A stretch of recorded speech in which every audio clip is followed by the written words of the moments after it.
मात की भारत माता की खेड़े बस्ती की सभी महापुरुषों की सभी राष्ट्रभक्तों की सभी संतों की सभी देवी देवताओं की आप सबकी जय हो। मेरा प्रारब्ध पूर्व जन्म के कोई संचित कर्म और मेरा सौभाग्य तारातरा मठ के सिद्ध पुरुष मोहनपुरी जी महाराज की अनंत कृपा, इसके कारण मैं आपके बीच में हूं।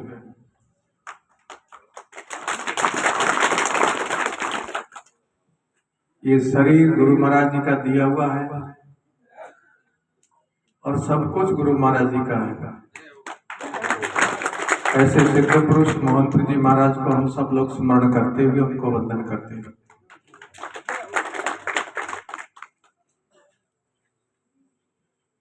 पूर्व जन्म और प्रारब्ध हम सबको जहां वो ले जाएगा वहां जाना पड़ता है। कल्पना नहीं की थी कि मेरी कर्म भूमि और मेरी तपोभूमि पोखर बनेगी, पर गुरु की कृपा हुई। मेरा प्रारब्ध था कि पोखर क्षेत्र मेरी कर्म भूमि बन चुका है और मेरी तपोभूमि भी बन चुकी है। ये भी चाहना नहीं थी कि मैं राजनीतिक क्षेत्र में जाकर के नेता बना, और अभी भी नहीं है कि मैं नेता बना। मैं केवल मात्र अपना कल्याण कर रहा हूं, आपका कोई कल्याण नहीं कर रहा। आपका कोई काम करूंगा तो मैं कोई उपकार नहीं करूंगा आपके ऊपर, ना उपकार है ना कोई एहसान है। वो मेरा कर्तव्य है, मेरा धर्म है, और मैं मेरा स्वयं का कल्याण करूंगा, क्योंकि नर सेवा नारायण सेवा है। भक्ति योग, ज्ञान योग, वैराग्य योग, कर्म योग, ये सब योग कहे गए। भक्ति में आराम से कर सकता था मठ में रह करके, ज्ञान में अच्छी अच्छी पुस्तकें, शास्त्र, धर्मशास्त्र वहां बैठ के आराम से पढ़ सकता था। भक्ति, ज्ञान और वैराग्य में साधना बहुत अच्छी वहां मठ में रह के कर सकता था। परंतु उन तीनों को शायद भगवान का और कोई प्रारंभ था मेरे जीवन में कि उन तीनों से भी ज्यादा मुझे कर्म योग करने के लिए आपके बीच में भेजा है। ये कर्म भी योग है, सेवा भी योग है, और सेवा करने का मौका भाग्यशालियों को मिलता है। तो मैं भाग्यशाली हूं कि मुझे सेवा का मौका मिल जाएगा। ये चाहना नहीं कि मैं नेता बनूं। अभी फौजी साहब ठीक कह रहे थे, हम नेता नहीं है, हम किसान के बेटे हैं, और नेता भी किसान के बेटे के ही पैदा होते हैं। फौजी भी किसान का बेटा ही होता है, संत भी किसान का बेटा ही होता है, शिक्षक भी किसान का बेटा ही होता है। सबके सब हम माँ भारती के जितने भी हम सपूत हैं, सब जमीन पुत्र है, धरती पुत्र है। खान तो यही है, परंतु जो बन जाता है वो अपने कर्तव्य का निर्वहन कर दे तो फिर सब कुछ है। नेता हो के नेता अपने धर्म का पालन कर दे, अपने कर्तव्य का पालन कर दे तो वो नेता है। संत होकर के संत अपने कर्तव्य का, धर्म का पालन करे तो संत है। किसान, व्यापारी, विद्यार्थी, जो कुछ है हम इस धरती के पुत्र माँ भारती के, और हम अपने कर्तव्य का निर्वहन कर दे तो कोई समस्या खड़ी होगी नहीं। आपके बीच में आने का सौभाग्य मिला है, मेरा प्रारब्ध है, और उससे भी ज्यादा मैं मन से आप सबके लिए मंगल कामना करता हूं। गुरु महाराज से प्रार्थना करता हूं कि आपकी अनंत कृपा इस पर बनी रहे। क्योंकि आपने जो मुझे मान सम्मान प्रेम स्नेह और अपरत्व दिया है, वो मेरे लिए सबसे बड़ी प्राप्ति है, वो मेरे लिए फल है। साधना करने के बाद कुछ न कुछ फल मिलता है। तो मैंने 5 साल तक तो छोटा सा साधना की, आपके बीच में कर्म योग किया, कुछ ज्यादा मैंने कुछ नहीं किया, मेरे पास करने के लिए कुछ था ही नहीं। हाँ, इतना जरूर किया है कि मठ को समय नहीं दिया, एक पल भी अपने लिए नहीं दिया, अपने लिए नहीं, पर आपके लिए पूरा पूरा समय मठ में नहीं रहा, आराम नहीं किया, मठ में नहीं रहा, पर आपके बीच में जरूर रहूंगा। और आगे भी विश्वास करो, मैं आपके बीच में ही रहूंगा। और संत और सैनिक जहां तंबू लगा देता था वहीं का सैनिक होता है, उसको नहीं कह सकते कि तू यहाँ का नहीं है। जहां उसने तंबू डाल दिया उसी जगह का सैनिक होता है। और संत ने जहां धूना थाप दिया वहीं का संत होता है। इसलिए हम यहीं के हैं और यहीं रहेंगे। और जिस काम के लिए आए, सत्ता की चाहना नहीं है, नेता बनने की चाहना नहीं है। क्यों नहीं है? क्योंकि गुरु की कृपा है, कृपा है गुरु मोहन जी महाराज की, जो मेरे ऊपर भगवा बाना है। ये जो भगवा बाना है, इससे बड़ा कोई सम्मान दुनिया में किसी को नहीं मिल सकता। कितने भी बड़े का पद वाले व्यक्ति होंगे, पर बाने के सामने नमन करेंगे, बाने को सम्मान देंगे। इसलिए मेरा तो सबसे बड़ा पद है, मेरा अमर पद दिया मुझे गुरु महाराज ने। ये नेता वाले तो जनता के हाथ में इनके पद, तो जब चाहेंगे जनता वापस ले लेगी पद। तो इस पद के लिए मैं इतना परिश्रम करूं, रात दिन दौड़ूं, मठ को छोड़ूं, खुद को छोड़ूं, और फिर मैं केवल एक पद पाने के लिए दौड़ूंगी, मेरी मूर्खता होगी। ये पद पाने के लिए मैं दिन रात एक नहीं कर रहा हूं। न पद की चाहना, न पैसे की चाहना है। पैसों तक मैं क्या करूंगा बताओ? अब इस समय भी मठ, गौशाला, स्कूल में स्वयं सारा का सारा ये आप लोग चला रहे हो मेरा, और बड़े अच्छे भाव से आप लोग मठ चला रहे हो। अब भी आप मठ चला रहे हो, तो आगे भी आप लोग चलाओगे, तो फिर मैं पैसा क्यों कमाऊं, क्यों कमाऊं, क्यों इकट्ठा करूं? और मैं अमर भी नहीं हूं, और न ये चिंता है कि मेरे आने वाली संतति, संतानें या शिष्य कुपात्र हो जाएंगे इसलिए इकट्ठा करके जाऊं। मैं एक ही भाव रखता हूं, सपूत पैदा करने होंगे। ये भ्रम न रहे कि महाराज नेता है। महाराज नेता नहीं है, एक कर्म योगी के रूप में एक सेवक बन के आपके बीच में आना है। और मैं सौभाग्यशाली मानूंगा कोई मेरे पास आए और मुझे सेवा का मौका दे। कोई हमारे पास मांगने वाला आता है ना, याचक, और कोई देने वाला यदि घमंड कर देगा, गरीब मेरे पास मांगने वाले आया यार मैं बहुत बड़ा आदमी, तो उसकी मूर्खता है। देने वाले को ये सोचना चाहिए कि मैं भाग्यशाली हूं जो कोई मेरे पास लेने के लिए आया है, और वो दे करके कोई उपकार ऐसा नहीं करेगा। वो जो आया वो तू दे रहा, उससे कई गुना ज्यादा तुझे दे के जाएगा। क्या दे के जाएगा? तू धन दे देगा, और तू वो ऐसी चीज दे के जाएगा जो 7 पीढ़ी तक साथ देगी, वो आशीर्वाद देने के लिए। तो कोई मेरे पास आएगा तो मैं मानूंगा मैं तो सौभाग्यशाली हूं, मुझे आशीर्वाद देने के लिए कोई आया है। और मैं कोई उपकार भी नहीं करूंगा तुम्हारे काम करके, मैं मेरे स्वयं का कल्याण करूंगा, क्योंकि मैं अच्छा कर्म करूंगा, किसी असहाय की सहायता करूंगा, किसी गरीब के साथ खड़ा रहूंगा, तो वो मुझे आशीर्वाद देंगे और मेरा अगला जन्म अच्छा होगा। इसलिए मैं आपके किसी काम आ जाऊं इसी की इच्छा रहती है, हे प्रभु मुझे योग्य बना और मैं किसी के काम आ जाऊं। मैं वो सौदेगार भी नहीं हूं, सौदेबाज नहीं हूं कि आपसे सौदे करूं। तुम मेरे ये करोगे तो इसके बदले में तुम्हारा ये काम करूंगा, ये सौदेगार नहीं हूं मैं। न मैं तुम्हें नीलाम करूंगा, न तुम्हें खरीदूंगा, न तुम्हें गुलाम बनाऊंगा, ना तुम्हें बंधुआ मजदूर बनाऊंगा। मैं स्वतंत्र करने आया हूं आपको, क्योंकि ये प्रजातंत्र है।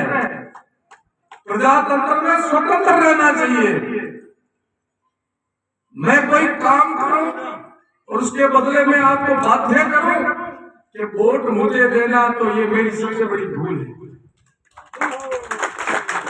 मैं कोई आपके घर तक सड़क पहुंचा दूं और आपको कस्मे वादे खिला दूं, आपको बाध्य कर दूं तो सड़क इसलिए बनाऊंगा कि आप मुझे वोट देना, तो ये अन्याय है। ये बहुत घृणित कार्य है। आप सड़क बना रहे हो, आप भवन बना रहे हो, आप लाइटें पहुंचा रहे हो, आप शिक्षा ला रहे हो, आप चिकित्सा ला रहे हो। ये जनता पर उपकार नहीं, ये आपका कर्म है, आपका धर्म है। मैं वो नहीं बनूंगा तो आपको बांधूं, सड़क तो आपके घर लाऊंगा और वोट मुझे देना। मैं आपको मजबूर नहीं करूंगा, मैं आपकी कीमत भी नहीं करूंगा कि ये व्यक्ति, इसको यदि 2.5 लाख का होल दे दूंगा, इसको मैं 5 लाख का दे दूंगा, इसको 10 लाख का दे दूंगा, इस समाज को 20 लाख दे दूंगा, फिर ये मेरे से कहीं हिल नहीं सकते, ऐसा भी मैं आपको बांधूंगा नहीं। फिर तो आपका सौदा कर लिया मैंने, आपकी कीमत कर ली मैंने, आपको मैंने खरीद लिया। आपकी कीमत इतनी है क्या? एक चुटकुला चल रहा है आजकल मोबाइल में। एक नेताजी एक व्यक्ति के पास गए और जाकर के कहे ये 5,000 रुपए ले लो नेताजी, वोट मुझे देना। तो बोले बाहर जाकर के कुछ बाजार में से, भाई मेरे को ये रुपए नहीं चाहिए, मुझे तो गधा चाहिए। तो वो बाहर गया बाजार में गधे बेचने वालों के पास, बोले भाई गधा दो 5,000 रुपए में, वही गधे की कीमत 40,000 है। 5,000 मैं नहीं दूंगा गधा।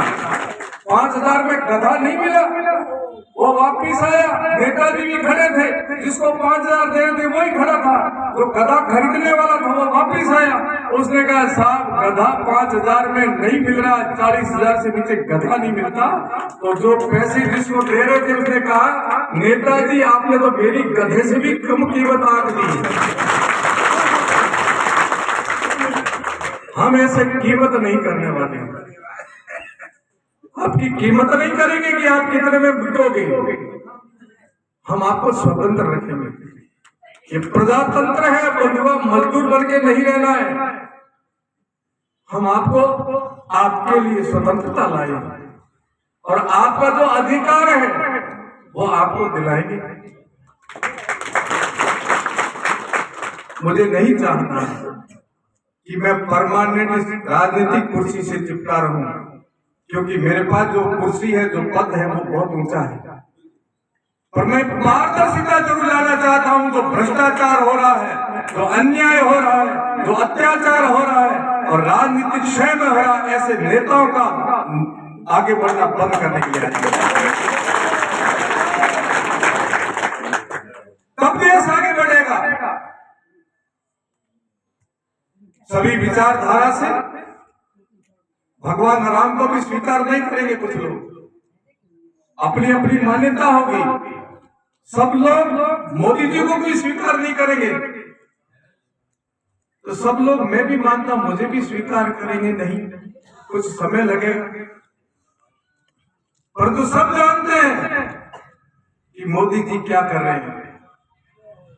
मोदी जी किसी व्यक्ति को नहीं बढ़ा रहे हैं, किसी एक समाज के बाध्य नहीं है, किसी एक परिवार से बंधे हुए नहीं है। ना मोदी जी के अंदर व्यक्तिवाद है, ना मोदी जी के अंदर परिवारवाद है, ना मोदी जी के अंदर जातिवाद है। उनके अंदर है तो राष्ट्रवाद है। वही राष्ट्रवाद मैं लाऊंगा।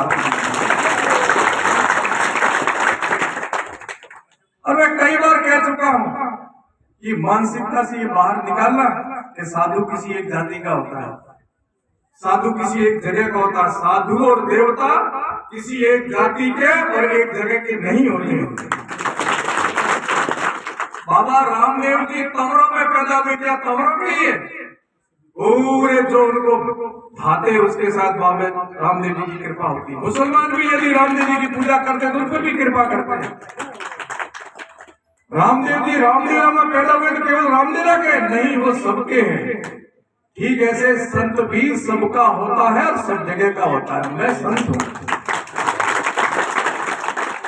सार्वभौमिक और सबका हूं, इसलिए निश्चिंत है कि मैं ऐसा कुछ भी काम न करूंगा न करने दूंगा जिससे आपकी हमारी साख नीचे गिरे। तारातों मठ का मानना है, मेरी कुल परंपरा का ध्यान रखूंगा। मेरी तारातों मठ की परंपरा को नीचे नहीं ऊपर ले जाऊंगा, उसको बंटा नहीं लगाऊंगा। मेरी कुल परंपरा को भी याद रखूंगा। इसलिए मेरा उद्देश्य और ध्येय एक ही है। मेरा सौभाग्य है कि मुझे कर्म योग के माध्यम से आपके बीच में आने का सौभाग्य मिला। मैं कर्म योगी और सेवक बन के आया और आपकी सेवा करूंगा। आज जिस विषय को लेकर के आप उपस्थित हुए, मैं बिल्कुल आपके साथ था और साथ ही रहूंगा। एक यही काम नहीं, जो मैं कर सकता हूं आपकी सेवा के काम, उन सब कामों के लिए मैं तैयार रहूंगा। आप निश्चिंत रहें। कुछ भी नहीं था तो भी मैं आपके साथ एक एक पल जिया हूं और सब कुछ होगा तो आपको समर्पित करूंगा, आपके लिए लगाऊंगा। मेरे पास कुछ नहीं रखूंगा।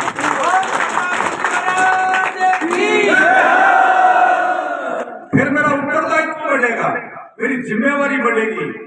आपका मेरे ऊपर बहुत बड़ा उपकार होगा कि मुझे सेवा करने के लिए मजबूत बनाओगे, तो मैं सेवा करूंगा आपकी सेवा। अब जैसे दौड़ रहा हूं, काम कर रहा हूं, इससे भी 4 गुना ज्यादा ऊर्जा लेके आपके बीच में लगूंगा, करूंगा मैं। विश्वास रखना, हम सब के अंदर जो भाव बैठा है, हम परिवर्तन के साथ देश को विकास के पथ पर ले जाना चाहते हैं, देश को विश्व गुरु बनाना चाहते हैं। इसमें कोई अलग नहीं। जो भारत में पैदा हुए सब भारत के बच्चे हैं और भारत माँ है उनकी, और वो भारत को मजबूत करना चाहते हैं। ऐसे राष्ट्र भक्तों का मैं सम्मान सदा करूंगा और सदा साथ दूंगा उनका। ये धरती पुत्र, ये किसान, इनकी आवाज बुलंद करूंगा। जवानों का जोश दुगना करूंगा, ठंडा नहीं पड़ने दूंगा। सैनिकों के साथ खड़ा मिलूंगा, शिक्षकों और विद्यार्थियों के साथ खड़ा मिलूंगा। मैं हर एक का साथी बनकर के आपका साथ दूंगा। आप निश्चित, मैं अपना कर्तव्य निर्वहन करूंगा। दुख और पीड़ा है कि आप बहुत ज्यादा परेशान हो गए, और मैं आपके लिए अभी इतना ही कह सकता हूं कि मैं हर प्रकार से आपके साथ हूं और साथ खड़ा मिलूंगा।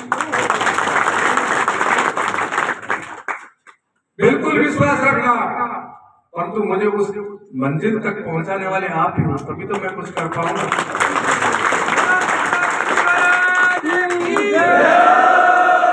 अभी आप मुझे बुलाओ, मैं आपके साथ बैठ सकता हूं, पर कर तो कुछ नहीं सकता। आप पर वैसा मैं कर दूंगा।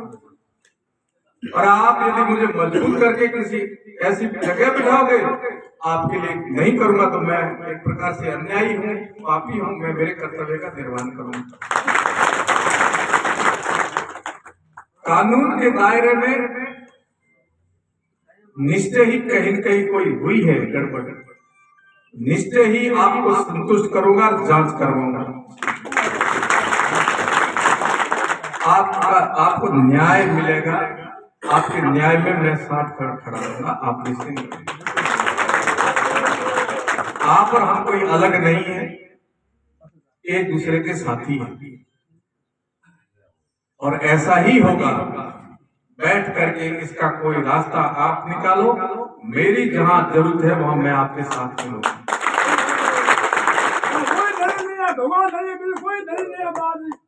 भगवान से बड़ा कोई धनी नहीं है। सारो लो तो गोठे बोलियो मोड़े पतलो रोलियो ही क्यों भगवान ही धड़िए पर लारे पर धड़ी की जरूरत है तो धड़िया की जरूरत होती मारे भी तो भगवान रो सहारो की धरे हम टोला मारे गुरु रो सहारो भगवान रो सहारो जदे तो तुमको दौड़ा कई कई के बापी थमेड़ ताकत किए जो थे 3 घंटा को दिन भर गाड़ी दौड़ता करता तो गुरु की थोड़ी मारे पड़े की ताकत रात को यही था मैं और कहीं नहीं था 2:30-3 बजे जाके